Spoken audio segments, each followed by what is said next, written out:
No, I had the luck yesterday to talk to Gilbert O'Sullivan, and obviously you covered one of his songs, "Alone Again," naturally. Uh, why that song? You talked, did you say you talked to him yesterday? Yes, I interviewed him What? yesterday. That's really cool. Why that song? When I discovered that song, I had heard the song before as in like some romantic comedies, actually, Okay.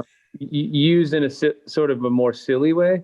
And then, I think a friend pointed out how amazing the song was to me, and I listened to it, you know, with open ears, and the lyrics just were so deep and moving and incredible, and it almost felt like a lost uh, John Lennon song to me or something, or a Paul McCartney song that I had never discovered, and so I kept listening to it, and it just kept haunting me. And the lyrics are so special once I dove in, because you hear a song in passing.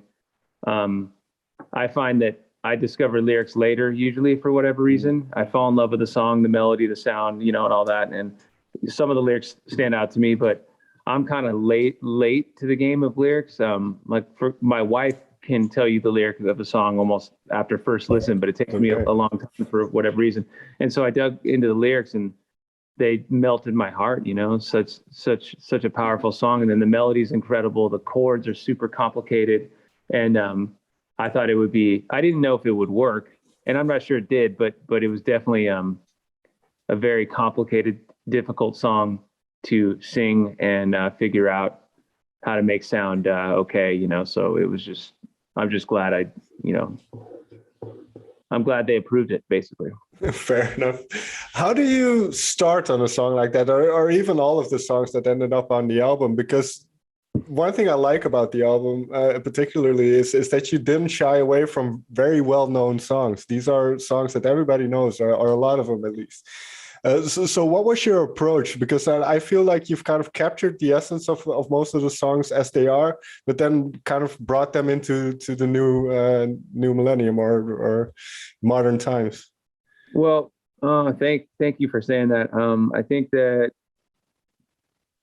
where I live, in the States, some of these songs aren't as well known as they Okay. are to you in some other countries. So, I mean, that song isn't as known probably here as it is there. And same with, and I think depending on our age, Mm, not everybody has heard Maniac, believe it or not. mm, And some kids have never heard Material Girl. Most people have heard Just a Friend because there was a big commercial that it was in recently. okay. And so forth and so on. Our Beds Are Burning. I think a lot of people hear that song and it's familiar to them, but they didn't experience, that amazing music video as kids, like some of us did. Um, so I didn't necessarily have a plan or format. These were all just songs that um, had been flagged over my life as songs that would be fun to attempt to cover. And then, of course, when my last album got shut down with the rest of the world, I thought I would start doing cover songs because I wasn't in the mood to write new music at the time. Mm. And it helped, and going through this record and reaching out to all these friends who agreed to do it with me, help prepare me for a new record that's I'm almost done with now. So it was just a really great therapeutic thing for me. Right. Now, Alone Again is from 1971, and I believe the other kind of uh, extreme is Flagpole Sitter, which was 1997. All of the other songs are kind of within a 10-year radius, give or take, and you were born in 1978. So were these songs that meant something to you in childhood, or did you discover them later? Most of the songs were songs from my childhood. Okay. I would say the majority of the songs were from my childhood. Driving in my car, not driving in my car, sorry, riding along in my mom's car as she would Sure. take me to you know, little league baseball practice or to school, you know, and those kinds of things. So, and you know, some of the, like the Gilbert O'Sullivan song was a song I had heard, but I hadn't really, you know, fallen deep in love with until later on in life.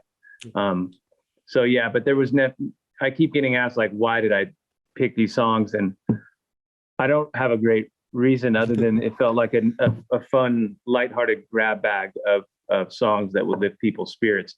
Because, you know, during that time where we were all locked down or shut down, I think most of us didn't really want to listen to new music. It was hard to discover new music because it was such a strange time. It was hard to relate to modern new releases, right? So I think that most people dove back into classic songs that made them feel a sense of nostalgia and you know, a less terrifying time. And so that was another reason I thought it was a good idea to do these songs.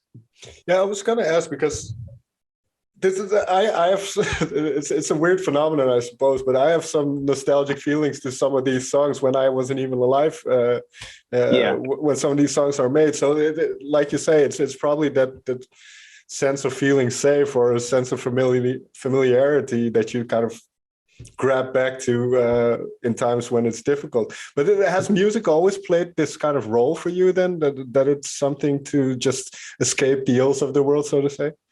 Yeah, music's always been my only therapy. You know, that's been a constant in my life. Whatever I'm going through, you know, there's usually some sort of record that I lean on or discover in times of tragedy or times of need or sadness, you know, or heartbreak. We all have those famous breakup records, right? And you know, those albums are warm, wonderful blankets over you know, cold times. And so that's how it's been for me, and continues to be. And you know, some of the songs I've written now have been that for other people, and that's probably one of the coolest things about this journey I've been on, is that some of my songs have actually, you know, been able to touch people in that way. It's pretty overwhelming to think about. Do those songs then have a similar effect on yourself as well? The songs that you write, because I read about Angel Miners and Lightning Riders that you said about that it was partly inspired by some of the most difficult times in your life. And so does writing help? Does writing these songs, or does kind of that creative aspect give you a sense of catharsis as well? Yeah, I think it's an important moment for me to, you know, put my head down and flush out these emotions. And then, you know, I usually have a moment where I'm playing the songs for loved ones, you know, like maybe I'm playing new songs for my dad, or my mom. And that's always the most emotional part, because I know that they're so in tune to the emotion of their son's music. Right. So when I have that moment or play for a best friend or whatever, those are the times where I feel the weight of the words as they're hearing the song for the first time. And then usually I move on, you know, so it's like this release, and then I usually don't listen to the songs anymore after that. And then, you know, if I'm lucky, I'll hear it in some other environment, whether it's at the grocery store or, you know, like I just heard a couple of these new cover songs at my local grocery store. And it was pretty funny, you know, because I was thinking, oh, I love this song. Oh yeah, this is my version of that song. But I thought it was the original in the first, you know, couple seconds of that. Were there certain songs that kind of fell into your wheelhouse? Because maybe this is just my speculation, but a song like "Take a Chance on Me" really felt like it fit well with kind of the sonic landscapes that you create. Oh, thank you. Yeah, that one felt sonically like it, you know, it was pretty fun and easy to figure out, you know, how it should sound. vocally, it wasn't so easy to sing that high. Luckily Jewel helped me out on that, but Beds Are Burning felt like the most straight ahead, easy, to produce. I think it felt the most, probably the closest to a song I would maybe write, I guess. So yeah. Well, continuing on that, then, what was it like delving into some of these songs that you've heard so many times, and then kind of really dissecting them and kind of figuring out how they were made up? And did you kind of learn new things, or did you kind of realize new things about how to construct music?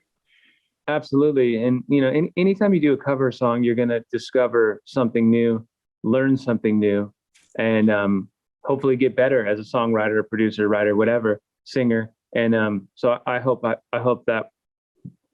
improved. I hope that was the case for me. I think that one common feeling was that, a lot of these songs you've heard millions of times throughout your life seem like they're going to be easier to do than they actually are. So a song like Maniac, it's really complicated. There's a lot of complicated chords, and for such a big pop song, it's quite advanced. And the guys in my band are really great musicians, so I was able to lean on them when I got confused. So there were some times where I'm like, I don't understand what this chord is, and my keyboard player Dan or my guitar player Zach, they were able to help step it up, because they're much better musicians than I am. So it was helpful to have the team involved. And obviously you have your band, but for instance, with Maniac, we've been lucky enough to talk to Connor quite a few times, and he's a great guy. So how did you select the people that you asked for certain tracks, and what was the interaction with them concerning the songs? I just kind of thought through the people who would say yes. Okay. That I met along the way, or people that sort of owed me favors in a weird way, And luckily, almost everybody said yes. There are only a couple people that said no. 3 people I can recall said, 4 actually said, either didn't respond or just said no, or they were busy. And this record wouldn't be possible today, and it wouldn't have been several years ago. But since everybody was at home trying to figure out what was going on, or how to move forward with the chaos and fear that was over us, everybody pretty much, or most people I should say, said, sure, yeah, I'm not doing anything right now, And so the way I stayed mentally sober throughout the whole thing was to continue to make music, and it was helpful for me. And I know I'm really lucky. Not everybody can make music, but I think that if you talk to, 10 people or 100 people, I would say, the people who fared best tried to stay busy, whether it was reading a book, working more, talking to family members. But, the less time we spent looking at the news, probably the better. I certainly agree with that. Well, I've only spoken to you a short while, but are you someone who's very isolated when being creative, or because you're working with all these people, and obviously you have your band, and on the previous record you also work with a lot of people? So how do you see that balance? Do you prefer being isolated and kind of just locking yourself in the room and working, or did you kind of need that social side of it as well? Well, circling back to Gilbert O'Sullivan's wonderful song "Alone Again," naturally, I feel best alone. Okay. When I'm making music. Maybe it's insecurity, I don't know, but I'd prefer to come up with song ideas and without anyone there to see, because it's one of the most vulnerable things you can do. So I feel most comfortable, because you're going to make a fool of yourself. I can't tell you how many bad ideas I've come up with, in my opinion. So I'd rather not share those ones, right? So it's in order to be artistically completely free, I feel more comfortable alone. That being said, with this thing, and again, this record wouldn't have been possible 20 years ago, but I was able to reach out to someone like Connor, who you just mentioned, and ask him to send his vocal all the way to Malibu, California, you know, and he was able to do that. And I could open up his performance, and, you know, and that was a great feeling, to feel like I was with people, because we weren't supposed to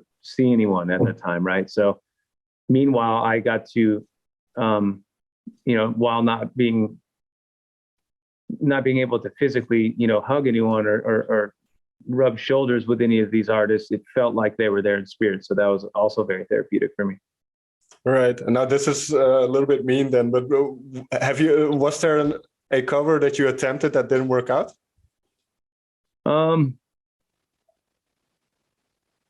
No.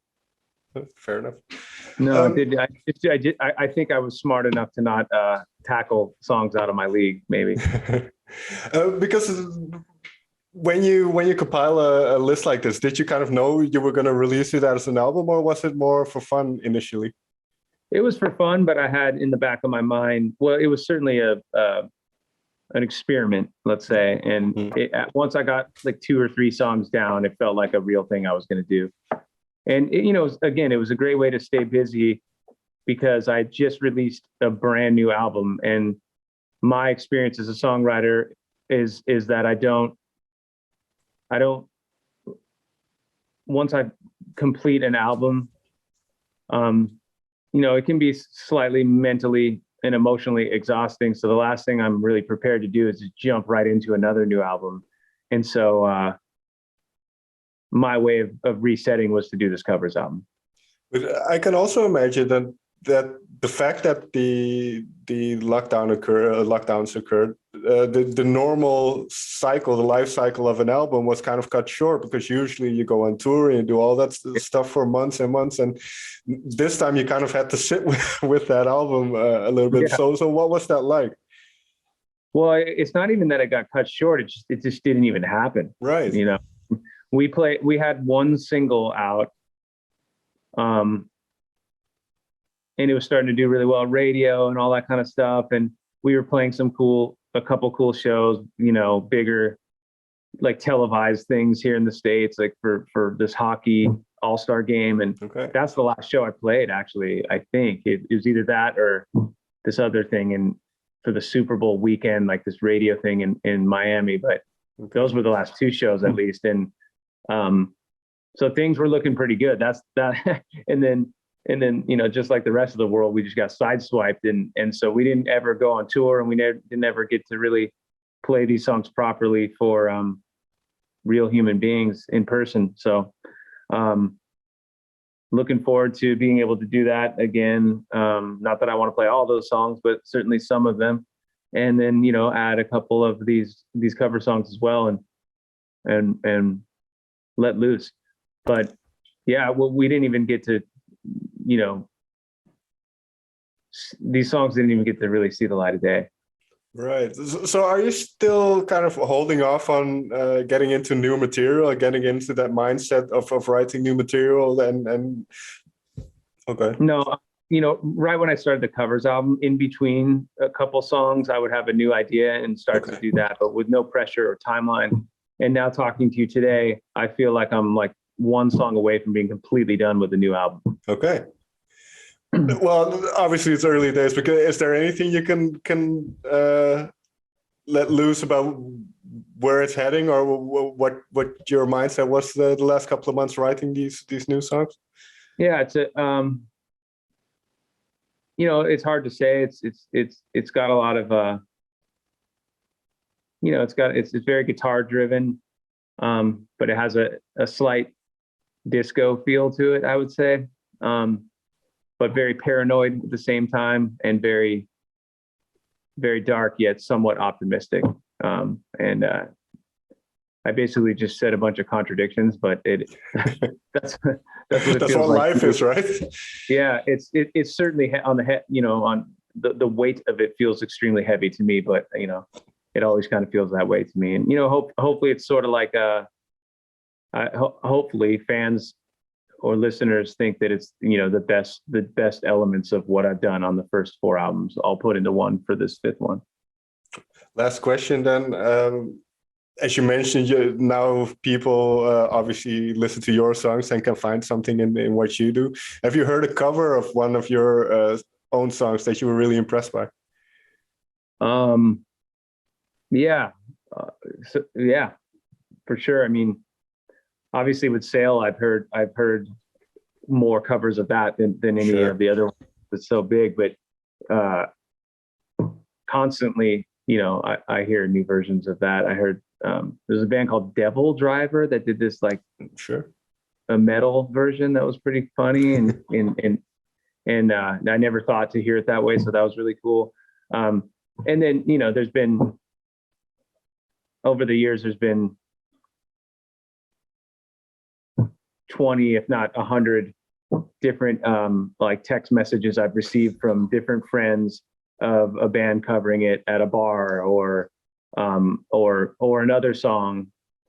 I think the song Not Your Fault and our song Kill Your Heroes, both from the first record.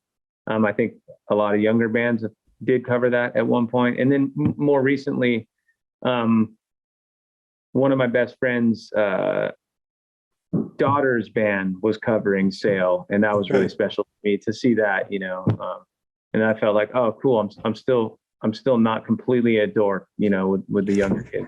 Well, one last thing then, because this reminds me of something. When I'm not somebody who's on the internet a lot, but the song "Run" has been featured in kind of meme culture a lot. So songs of yours taking on a second life. What are your thoughts on that? It's very doesn't even feel real, I mean, still to this day when I hear any of my songs, like I said, if I'm in the grocery store and I hear one of the more known songs, it doesn't feel like I don't have these moments where "Run" is used millions of times for different memes, or "Sail" or any of these other songs where I think like, right on, I deserve that. It's more of a shock, like, whoa, this is such a blessing, and that's such a overused word, right? But it feels that way. And even waking up and I was like, okay, at 9 a.m, I have this interview. Just that anyone would want to talk to me about the music I've made is such a far reach from where I was at before I made the first AWOL record, because I was really down and out on my luck and financially in trouble, and my career was headed nowhere after a lot of failure. So I remember that, or I try to at least each day, and it's been an unbelievable journey. Well, you've worked hard to get here, so it's yeah, what's the word? Het is je gegund. I don't know what that is in English, but well, thank you for saying that. Whatever it is. Aaron, thank you so much for taking the time to talk with me. Yeah, thanks. Have a great afternoon.